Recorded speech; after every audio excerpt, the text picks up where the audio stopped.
Hello friends, तो आज के लेक्चर में हम शुरू करने वाले हैं फार्माकोलॉजी सेकंड। इसका चैप्टर नंबर 1 है कार्डियक इलेक्ट्रोफिजियोलॉजी। इस चैप्टर में हम देखेंगे कि कार्डियक जो हमारा हार्ट होता है उसमें इलेक्ट्रिक इम्पल्स जो होती है वो कैसे जनरेट होती है, जिससे हमारा हार्ट जो होता है वो ब्लड को पंप करता है, वो कॉन्ट्रैक्ट होता है। तो वो जो हमारी इलेक्ट्रिक इम्पल्स है किस टाइप से जनरेट होती है। तो चलिए आइए शुरू करते हैं। ठीक है, जैसा कि देख रहे हैं ये कार्डियोवास्कुलर सिस्टम जो होता है वो जब अच्छी तरीके से वर्क नहीं करता है या फिर उसकी जो कार्डियक साइकिल्स होती हैं वो कंप्लीट नहीं होती हैं या फिर कार्डियक जो इम्पल्स जनरेशन वो सही से नहीं हो रहा है, तो उसमें हम कार्डियोवास्कुलर ड्रग्स देते हैं। वो ड्रग्स क्या करती हैं? वो ड्रग्स एक्टिंग ऑन हार्ट, वो जाके ड्रग जो होती हैं वो हार्ट के ऊपर एक्ट करती हैं। ठीक है, वो ड्रग क्या कर सकती हैं? ड्रग्स कैन एक्ट क्या कर सकती हैं? Directly on the cardiovascular structure, या तो वो डायरेक्टली एक्ट करेंगी कार्डियोवास्कुलर स्ट्रक्चर पे, और नंबर 2 पे है through the autonomic central nervous system, kidney, ऑटोकॉइड्स और हार्मोन्स। या फिर वो ड्रग या ऑटोनॉमिक नर्वस सिस्टम या फिर सेंट्रल नर्वस सिस्टम के थ्रू वर्क करेंगी, या फिर किडनी के थ्रू वर्क करेंगी, या फिर ऑटोकॉइड जो हमारे होते हैं या फिर हार्मोन्स है उनके थ्रू हमारे हार्ट के ऊपर वर्क करेंगी। Drug action on heart can be understood by following properties. Means जो ड्रग एक्शन है हार्ट के ऊपर उसे हम कुछ प्रॉपर्टीज के द्वारा हम समझ सकते हैं, जिसमें से हमारी पहली प्रॉपर्टी आती है इम्पल्स जनरेशन। मीन्स जो इम्पल्स जो जनरेट होती है हार्ट से वो किस टाइप से जनरेट होती है। ठीक है, तो इसमें हमारे दो आती हेडिंग है। नंबर 1 पे होती है नॉन ऑटोमेटिक फाइबर्स, जो नॉन ऑटोमेटिक फाइबर्स होते हैं वो, और सेकंड नंबर पे आते हैं ऑटोमेटिक फाइबर्स, जो ऑटोमेटिक फाइबर होते हैं वो। नंबर 2 पे इसकी प्रॉपर्टी आती है कंडक्शन, जो हार्ट हमारा कंडक्ट करता है ना, कंडक्ट करता है। नंबर 3 पे है एक्साइटेबिलिटी, और नंबर 4 पे है रिफ्रैक्टिव पीरियड, जो हमारा रिफ्रैक्टिव पीरियड होता है। तो सबसे नंबर 1 पे आती है हमारी इसकी पहली प्रॉपर्टी है इम्पल्स जनरेशन। इम्पल्स जनरेशन क्या होता है? Electrophysiologically 2 types of myocardial fibers are present. अगर जो हम इलेक्ट्रोफिजियोलॉजिकली हम देखें कि हार्ट में कितने टाइप के फाइबर्स प्रेजेंट होते हैं, तो उसमें 2 टाइप के फाइबर्स प्रेजेंट होते हैं। पहले होते हैं नॉन ऑटोमेटिक फाइबर्स और दूसरे होते हैं ऑटोमेटिक फाइबर्स। जो पहले हमारे हैं नॉन ऑटोमेटिक फाइबर्स, वो क्या हैं?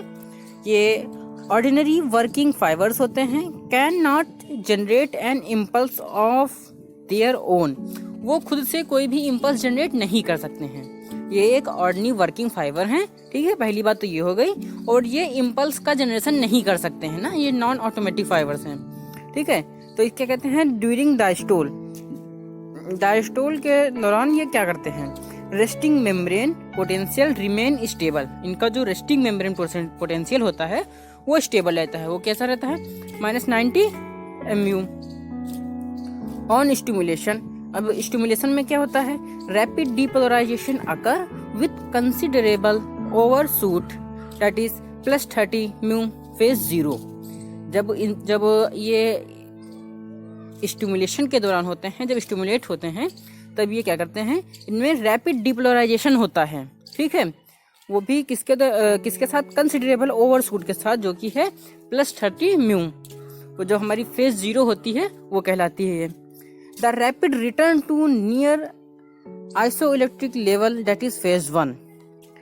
एंड उसके बाद क्या होता है? Membrane potential is maintain at this level for considerable period, जिसे हम कहते हैं फेज 2 या फिर प्लेट्यू फेज भी कहते हैं। यहाँ पे हमारी प्लेट्यू फेज बनती है। जो हमारा मेम्ब्रेन पोटेंशियल है वो मेंटेन हो जाता है एक लेवल पे। ठीक है, फिर क्या होता है? इससे के बाद होता है कि कैल्शियम आयन का जो फ्लो होता है, ठीक है, वो होगा। ठीक है, वो होगा, जिससे क्या होगा? कॉन्ट्रैक्शन बढ़ेगा हमारा। ठीक है, एंड दूसरी जगह पे देखा जाए तो ये रैपिड रीपोलराइजेशन कॉज करता है। जब रैपिड रीपोलराइजेशन होगा तो उसे हम बोलते हैं फेज 3। ठीक है, और ये रैपिड रीपोलराइजेशन क्या करता है? सोडियम पोटेशियम पंप करता है, मेम्ब्रेन गेट एक्टिवेटेड। पंप जो होते हैं वो जो मेम्ब्रेन के ऊपर जो सोडियम पोटेशियम पंप होते हैं वो एक्टिवेट हो जाते हैं। ठीक है, एक्टिवेट हो जाते हैं। And plus ends to restore ionic distribution. इससे क्या होगा कि जो हमारा आयोनिक डिस्ट्रीब्यूशन होता है वो रिस्टोर होगा टू द रेस्टिंग पैटर्न। अब वो रेस्टिंग में आने के लिए जो है रिस्टोर होगा। Resting membrane potential is and phase 4 means जब हमारा रेस्टिंग मेम्ब्रेन पोटेंशियल जो हमारा था वो जब फिर से उसको मिल जाएगा तो वहां पे हमारी फेज 4 होगी, और फेज 4 को क्या बोलते हैं हम? रेस्टिंग फेज बोलते हैं। ठीक है, ये हमारा हो गया इम्पल्स जनरेशन पूरा कंप्लीट। अब इसका हम दूसरे इम्पल्स जनरेशन में हमारा क्या होता है? नॉन ऑटोमेटिक फाइबर्स, वो हमारे कंप्लीट हो गए। अब दूसरे होते हैं ऑटोमेटिक फाइबर्स। ऑटोमेटिक फाइबर्स क्या होते हैं? ये present in the sinoatrial SA node जिसे बोलते हैं, एसे हो गया, एवी नोड हमारा है। ठीक है, वहाँ प्रोकंजे फाइबर्स हैं, बंडल ऑफ हिप्स हैं, वहाँ पे ये प्रेजेंट होते हैं। ठीक, and patches of tissue are present in intraatrial septum, AV rings around opening of the great veins. Means ये कहाँ पे होते हैं? ये पैचेस के रूप में होते हैं। ठीक है, टिश्यू के पैचेस के रूप में होते हैं। वो होते हैं इंटरआर्टरियल सेप्टम में होते हैं, एवी रिंग में होते हैं, around opening of the great veins, जो हमारी वेन्स होती हैं उनकी ओपनिंग में होते हैं। And capable of generating their own impulse, और ये कैपेबल होते हैं कि वो अपनी एक ओन इम्पल्स को जनरेट कर सकते हैं। ठीक है, rate of impulse generation by a particular fibre depends. ठीक है, कह रहे हैं कि जो इम्पल्स जनरेशन है, ठीक है, वो पार्टिकुलर फाइबर के ऊपर डिपेंड करती है कि कौन सा फाइबर कैसी इम्पल्स जनरेट करेगा। ठीक है, on the value of maximal diastolic potential. ठीक है, वो किस पे करता है? मैक्सिमल डायस्टोलिक पोटेंशियल पे। स्लोप ऑफ फेज 4 डीपोलराइजेशन, जो हमारे इसका फेज 4 का जो हमारा स्लोप होता है वो डीपोलराइजेशन होता है, डीपोलराइज होता है। ठीक है, वैल्यू ऑफ थ्रेशोल्ड पोटेंशियल। ठीक है, उसमें वैल्यू ऑफ थ्रेशोल्ड पोटेंशियल होती है। अब इसके कैरेक्टरिस्टिक फीचर्स क्या हैं? ठीक है, देखिए characteristic features is slow depolarization diastolic और फेज 4। इसमें जो डीपोलराइजेशन होती है जिसे हम डायस्टोलिक या फिर फेज 4 बोलते हैं, वो स्लो होती है। It means after repolarization to the maximum value sudden depolarize occur automatically. Means इसका मतलब क्या हुआ कि रिपोलराइजेशन जो है, ठीक है, इट मीन्स आफ्टर रिपोलराइजेशन के बाद में जो मैक्सिमम वैल्यू होती है वो सडनली डीपोलराइजेशन अकर करती है ऑटोमेटिकली। ठीक है, SA node has the steepest phase 4 depolarisation. जो इसमें है एसे नोड जो है वो स्टीपेस्ट फेज 4 डीपोलराइजेशन कॉज करता है। Undergo self excitation and propagate the impulse to the rest of the heart, act on the pacemaker, act as the pacemaker. जो हमारा एसे नोड है ये सेल्फ एक्साइटेशन दिखाता है और प्रोपेगेट करता है इम्पल्स को। ठीक है, और इससे क्या होता है? ये एक पेस मेकर की तरह कार्य करता है, इम्पल्स का जनरेट करता है, इम्पल्स जनरेट करता है। 2 type of action potential are possible. इसमें कहते हैं कि 2 टाइप के एक्शन पोटेंशियल पॉसिबल होते हैं। पहला है fast channel action potential and दूसरा है स्लो चैनल एक्शन पोटेंशियल। ठीक है, करें characteristic of both action potential, दोनों की हमारी कैरेक्टरिस्टिक्स क्या है। ठीक है, इधर आप डायग्राम में देख रहे होंगे कि ये सब दिखाया हुआ कि किस टाइप से होता है, कहाँ पे स्लो है और कहाँ पे फास्ट चैनल है। ठीक है, ये आप देख लीजिएगा। अब दिखाते हैं साइट ऑफ अकरेंस, जहाँ पे अकर होते हैं। ठीक है, फास्ट चैनल जो होते हैं वो आर्टरिया में होते हैं, वेंट्रिकल्स में होते हैं, प्रोकंजे फाइबर्स में होते हैं। और जो हमारे स्लो चैनल होते हैं एक्शन पोटेंशियल वो एसे नोड में होते हैं, एवी नोड्स में होते हैं। ठीक है, राउंड एवी रिंग में होते हैं। ठीक है, एंड कोरोनरी साइनस ओपनिंग में होते हैं। ठीक है, अब दूसरा देखते हैं क्या है? Predominant ion moving in zero phase. तो हमारा प्रीडोमिनेंट आयन होते हैं वो मूव करते हैं जीरो फेज से। तो वो पहला जो फास्ट चैनल होते हैं उसमें होता है ये सोडियम जो होता है वो सोडियम मूव करता है, एंड जो स्लो में कैल्शियम मूव करता है। नंबर 3 पे आता है एक्टिवेशन इन एक्टिवेशन काइनेटिक। जो एक्शन इन एक्टिवेशन है उसमें क्या है? ये जो हमारे फास्ट वाले हैं उसमें फास्ट होती है, स्लो में स्लो होती है। एंड द 4 है एक्टिवेशन पोटेंशियल थ्रेशोल्ड वोल्टेज कितना होता है? तो ये -60 to -70 में होता है, एंड इसमें जो है -45 to -55 होता है। नंबर 5 पे था कंडक्शन वेलोसिटी क्या होती है? तो ये 0.5 to 5 मीटर पर सेकंड होती है, और इनकी जो होती है बहुत ही कम होती है 0.01 to 0.1 मीटर पर सेकंड होती है। ठीक है, ERP APT रिलेशनशिप। ठीक है, effective reflective period, ERP APD relationship, effective reflective period, action potential duration. ये अब जो ERP जो का दिख रहे हैं उसका फुल फॉर्म होगा effective reflective period and APD का मीन्स हुआ एक्शन पोटेंशियल ड्यूरेशन, ठीक है। ये इसमें इसका रिलेशनशिप क्या होगा, तो जो हमारी फास्ट वाले होते हैं इसमें होता है ईआरपी जो है वो छोटा होगा, ठीक है, लेस देन होता है एपीडी से, ठीक है। एंड जो स्लो वाले होते हैं उसमें ईआरपी ग्रेटर देन होता है एपीडी से। फिर नंबर 7 पर सिलेक्टिव चैनल ब्लॉकर, ठीक है, तो होता है टेट्राडोटॉक्सिन एंड लोकल एनेस्थेटिक। और इसमें कौन से ले सकते हैं हम, ये कौन सा चैनल, विरापामिल एंड डिल्टियाजैम। इसमें हम सोडियम चैनल का लेते हैं, ठीक है, ब्लॉकर्स, और उसमें क्या है विरापामिल, उसमें हम कैल्शियम चैनल को ब्लॉकर्स यूज करते हैं, ठीक है। अब हमारी दूसरी प्रॉपर्टी जो है वो है कंडक्शन, ठीक है। कंडक्ट क्या करते हैं, ठीक है। तो rate of conduction through a fibre depends on the membrane responsiveness. कह रहे हैं कि जो कंडक्शन की रेट होगी वो किसी भी फाइबर की जो मेम्ब्रेन है उसकी रिस्पॉन्सिवनेस क्या है उसके ऊपर डिपेंड करेगी, ठीक है। तो membrane responsiveness is rate is the rise of the AP, मतलब कि एक्शन पोटेंशियल। कह रहे कि मेम्ब्रेन का रिस्पॉन्सिवनेस है वो रेट ऑफ राइज ऑफ, मतलब कि जो रेट है एक्शन पोटेंशियल राइज करने की, ठीक है, वो हो गया dV/dt बोलते हैं। It shows the membrane potential at which activation occur. ये कहते हैं कि जो मेम्ब्रेन पोटेंशियल है, ठीक है, वहां पे ये एक्टिवेशन अकर होगा। A more completely polarised membrane depolarisation faster. कहना है कि कंप्लीट पोलराइज्ड मेम्ब्रेन जो है डीपोलराइजेशन है वो फास्टर है। This relationship is seen in atrial fibres, ventricular fibres, Purkinje fibres, ठीक है। और पुरकंजे फाइबर में फास्ट चैनल फाइबर भी बोलते हैं इनको, ठीक है।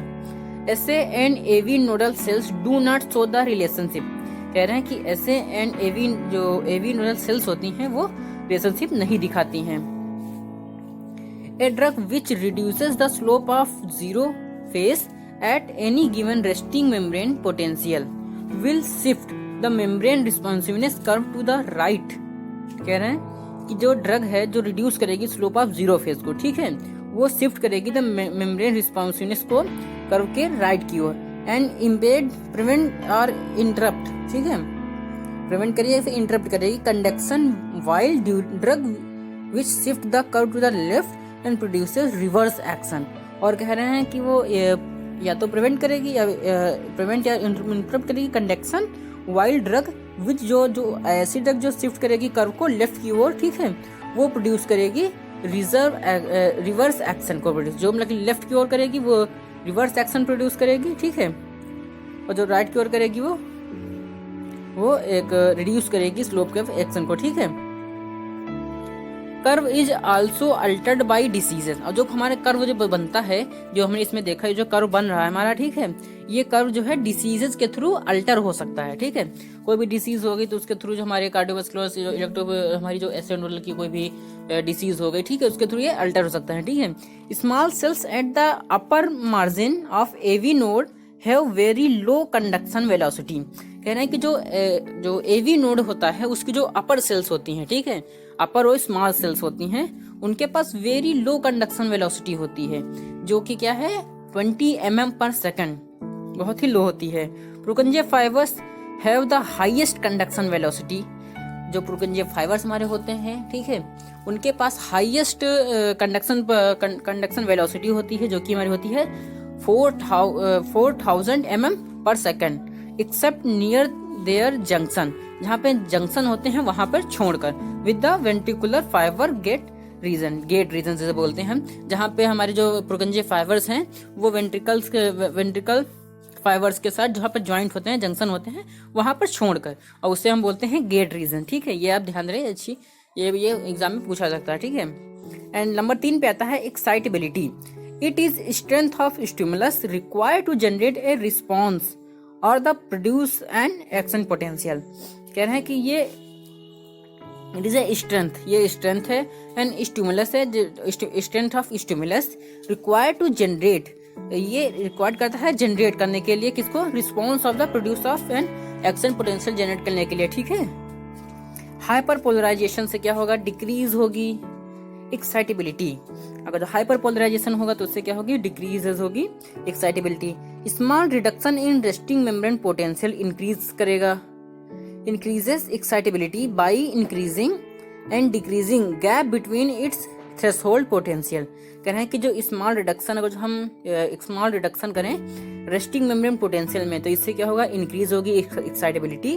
ठीक है, और वो कैसे होगी, by increasing and decreasing gap between its threshold potential, उसमें जो हमारा थ्रेशोल्ड पोटेंशियल है उसमें इंक्रीज और डिक्रीज करने के गैप बिटवीन करने के। ठीक है, fibres becomes inexcitable when resting membrane potential is reduced to value below threshold potential. कह रहे हैं कि जो हमारे फाइबर्स होते हैं वो इनएक्साइटेबल हो जाएंगे, कब होंगे, जब रेस्टिंग मेम्ब्रेन का पोटेंशियल जो है वो एक वैल्यू के, थ्रेशोल्ड वैल्यू के नीचे हो जाएगा, रिड्यूस हो जाएगा। ठीक है, उससे भी रिड्यूस हो जाएगा।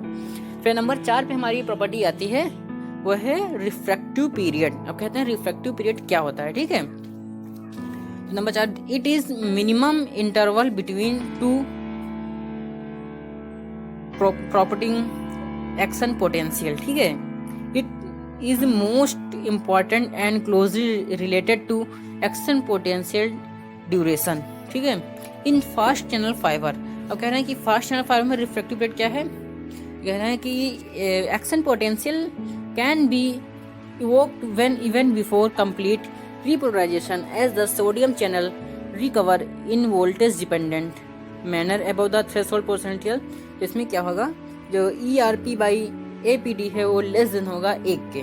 ठीक है, और इन स्लो चैनल में क्या होगा कि action potential evoked after complete repolarization as calcium channel recover in time dependent manner progressively। और इसमें भी क्या होगा, इसमें होगा ERP बाई APD है ग्रेटर देन 1 होगा।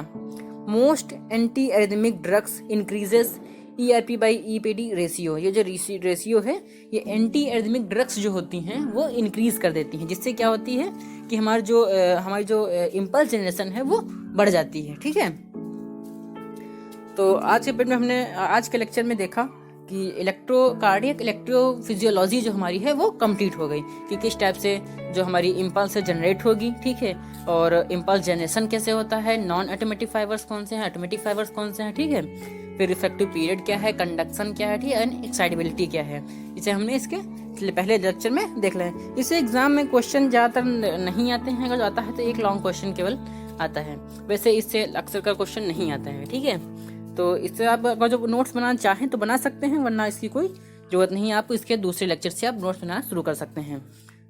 तो चलिए आज के लेक्चर में इतना ही, अब मिलते हैं इसके अगले लेक्चर में, जिसमें हम देखेंगे CHF के बारे में क्या देखेंगे। ठीक है, कार्डियोवास्कुलर जो एंटी कार्डियो या फिर कह सकते हैं जो कार्डियक हार्ट फेलियर जो होता है, ठीक है, उसको जो ड्रग्स ठीक करती हैं उनका ड्रग क्लासिफिकेशन क्या है उसके बारे में देखते हैं। तो चलिए आइए आपको उसमें मिलते हैं। ठीक है, तब तक के लिए थैंक यू।